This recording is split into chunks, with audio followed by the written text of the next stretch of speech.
Hi friends, and welcome to another class with me, Miss Nicole. And I'm excited today because we're going to do something that could be used for a special holiday like Mother's Day coming up here, or you could use this design for any greeting card or special occasion and put whatever message you would like on the inside. So I've made a card as an example. Nothing on the inside. I use markers so you can see through it. But I can write whatever I want in there to my mom and wish her a happy Mother's Day. I'm going to show you on a bigger piece of paper today.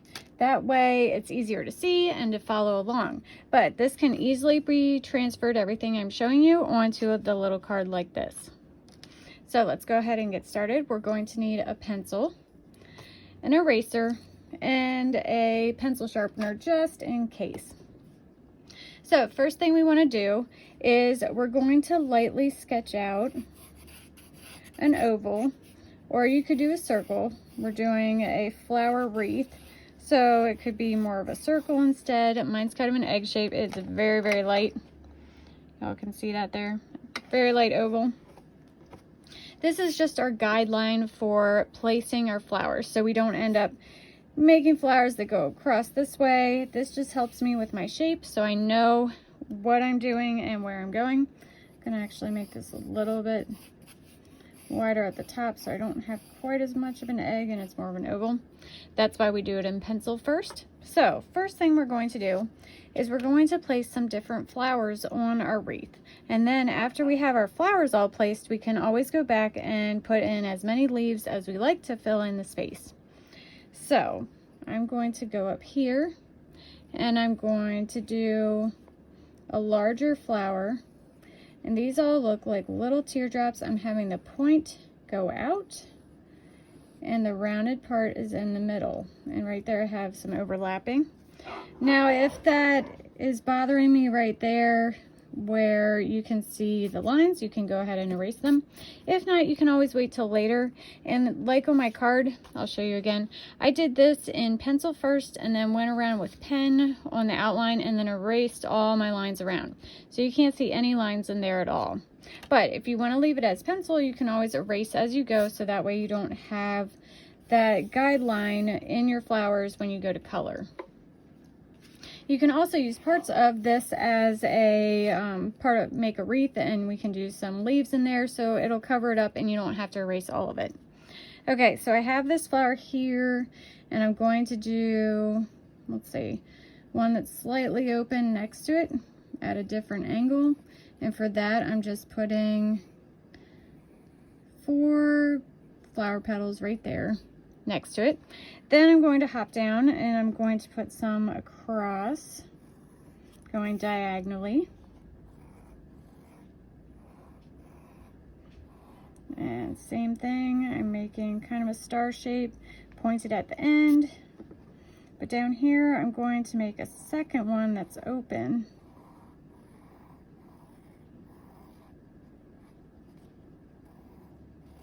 And go right next to it. And then I think I'm going to do one that isn't quite open, facing this way. And you can always put these flowers anywhere you would like. If I make one type of flower, I do like to space it around somewhere else on my wreath, just because it kind of connects everything. Every once in a while I have one main flower that I'll put by itself and I won't put anything else around it. But I like to kind of balance it out as I work around. Okay, so I have these kind of flowers, and we could go over here and go ahead and put another one in here, and this one right here is not going to have anything else near it that looks like it. So we have that flower there. Now I'm going to show you how you can do a sort of simple rose, and I'm going to make it pretty big. You can make it a lot smaller and put as many as you like on there. So what we're going to do is make a C shape. See that C shape right there? Then we're going to make one that circles it. So another C, it's like 2 C's, and they go like this, and they have space around them. Then what we're going to do is we want to fill in that space, so I kind of had a little dip there, and the outside of it is always going to look like a moon or a C shape. So see how the outside is, but the inside is kind of following the same shape it's going around, kind of like a puzzle piece. And we want them overlapping. So if I have this one here, I want to start a little bit inward above it. Go as far around as I'd like.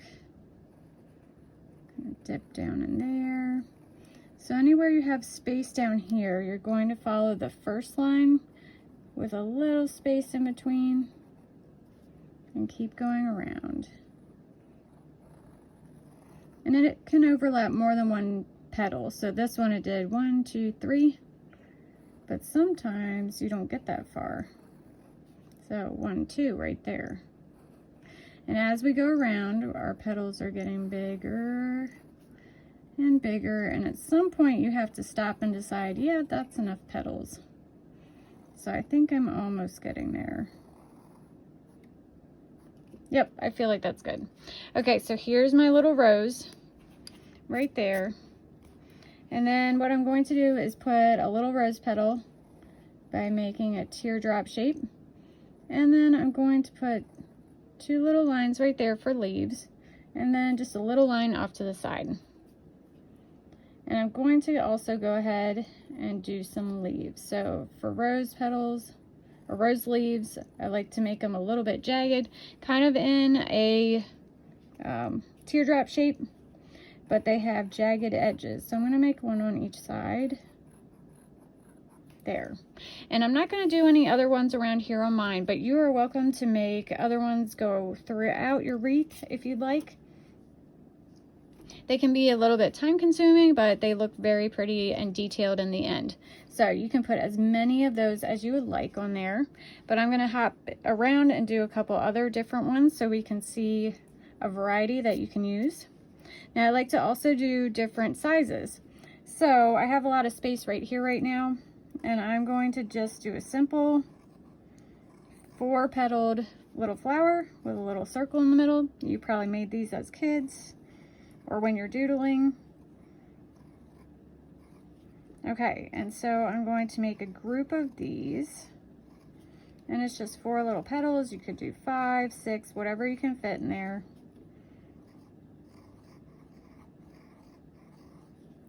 And then I'll make one here that goes behind, like that, and one up here. Okay, so I have that group down here, and I'm going to go across here, and I'm actually going to set my middles so I know where I want them to be. And these are very simple flowers.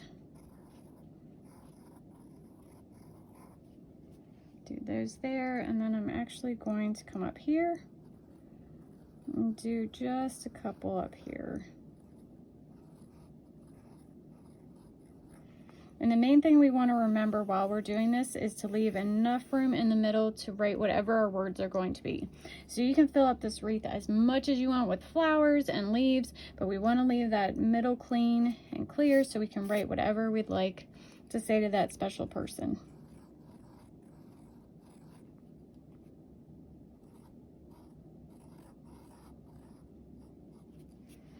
Okay, so we have those kind. Now I'm going to think of, let's see, we'll start with a little middle here, and we're going to do very little petals, super straight, almost like a black-eyed Susan or an aster.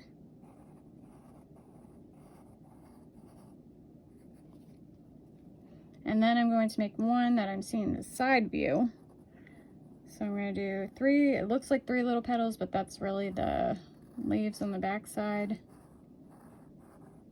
And we just fill it out here. So we have those there. I'm going to come down and do a set of those over here. I'm just trying to put them around my wreath so I can balance it out, so it doesn't look heavy with one type of flower in one spot.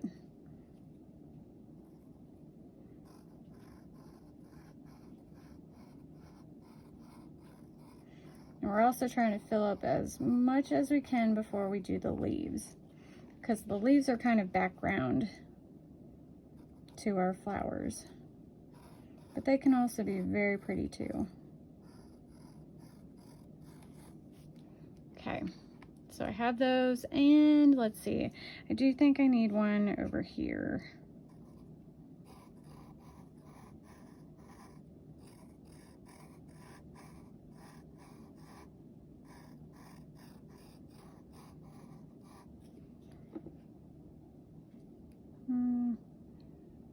Sounds good by itself. Okay, then I'm going to do a little bit of baby's breath or forget-me-not, something small.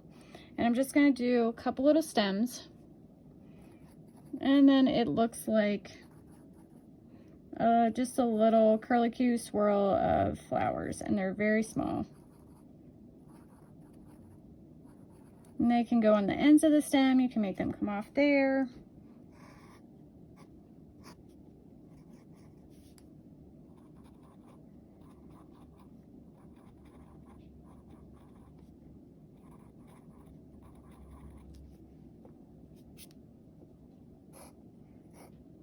And with these, you may have noticed that I'm going kind of up with them and down around. So at some point they turn and go a different way. You can make yours go any which direction. You can have some coming down that way, whichever way you would like. There's no real way that you have to make them go.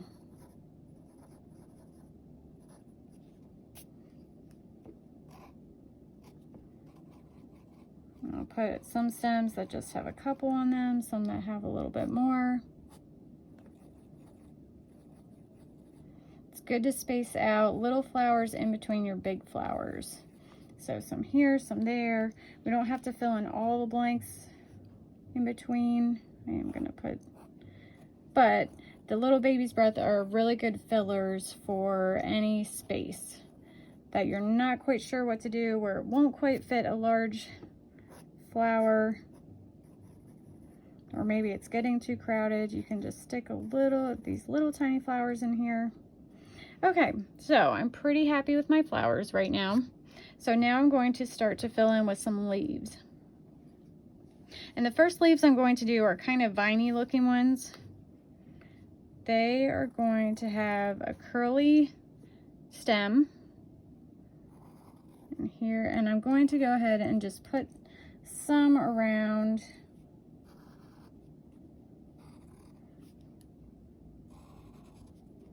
here and there. So you might go in different directions. I'm trying to fill in some space. Okay, so now that I have those, I'm just doing little leaves on either side. And these are alternating here. You don't have to do alternating.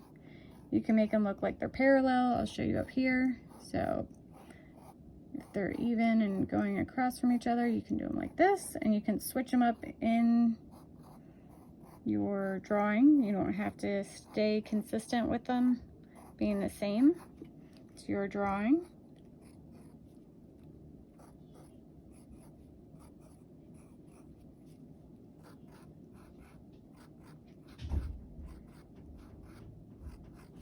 And we're just gonna put all our leaves on those little stems that we have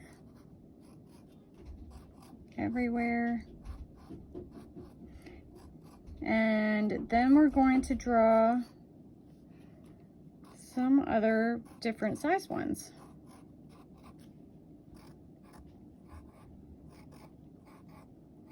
After I get it all the way around here.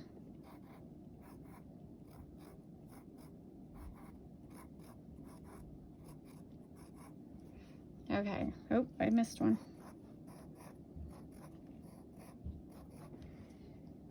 Okay, I'm pretty happy with that right now. All right, so then I'm going to go back to these flowers that I was working on, and I'm gonna make wider flowers, or wider leaves, and then put a vein down the middle and a couple of lines on each side to make veins. And I'm just gonna kind of surround these types of flowers with those bigger leaves. And they look similar to your flower petals, but they'll be defined by the veins. So then up here we have some. Make that one hiding back there. And then over here. Okay, and then we'll jump down to this one. And these are just very simple leaves, but because they look different than the other ones we've done, it gives another fun element to your wreath.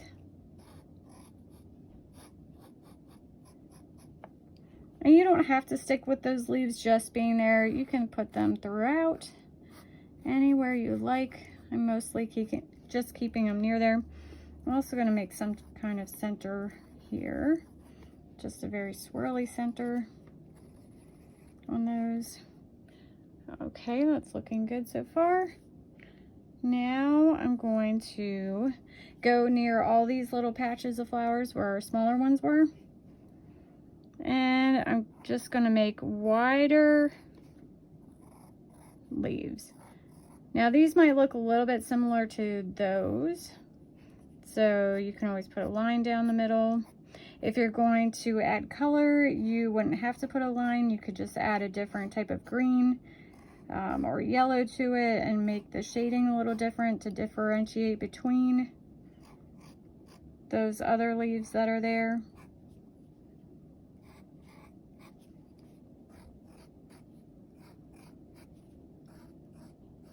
And these are just wider ovals, which with their ends kind of pinched, have points on them. Okay. Then we have these sets of flowers, and you don't have to go with each set. You can just put your leaves going anywhere you would like. But for these, I'm going to make them sort of similar to the flowers, where they have longer little parts that come off, and they'll end in a point.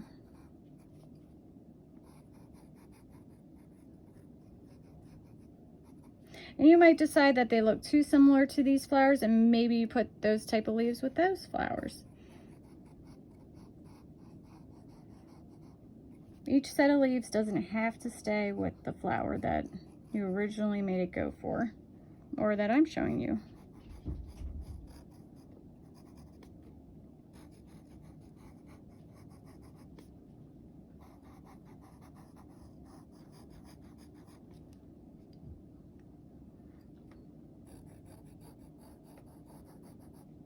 And again, adding color will do amazing things to help bring out the leaves and the flowers from each other, help them stick out.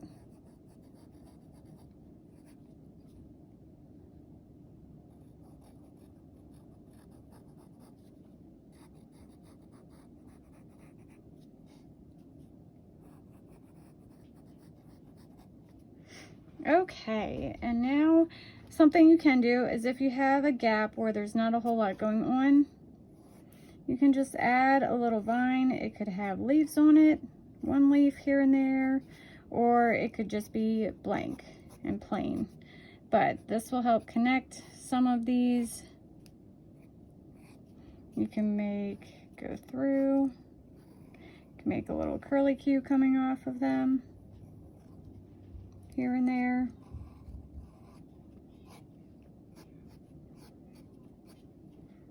And this is where if you have that outline and you still see the outline, maybe you can incorporate that and make it darker in places. And that way you don't even have to worry about erasing any of it. You just leave it be, and it will add to the effect of your wreath.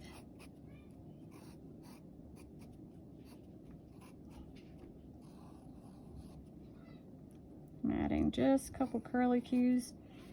No rhyme or reason. I just like to space them out if I'm adding them. Okay. And so that's all I'm going to teach you with that one today. But notice that it is very different from this first one I did. Even though it has some of the similar flowers to it, it's very different. So each one of yours is going to look completely different from anybody else's as well. And that is fantastic and shows how creative you are. So I hope you enjoyed this tutorial and keep drawing and painting, and I love to see your work.